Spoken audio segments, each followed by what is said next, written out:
ములుగు జిల్లా తాడ్వాయి మండలం జాతీయ రహదారిపై రోడ్డు ప్రమాదం జరిగింది.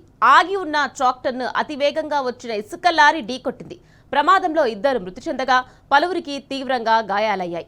మృతులు భద్రాద్రి కొత్తగూడెం జిల్లా సీతారాంపూర్ గ్రామానికి చెందిన దుర్గా, చెట్టుపల్లి సీతగా గుర్తించారు. మేడారం సమ్మక్క సారక్క వనదేవతలను దర్శించుకుని తిరిగి వస్తుండగా ప్రమాదం చోటు చేసుకుంది. ఘటనపై పోలీసులు కేసు నమోదు చేసుకుని దర్యాప్తు చేపట్టారు.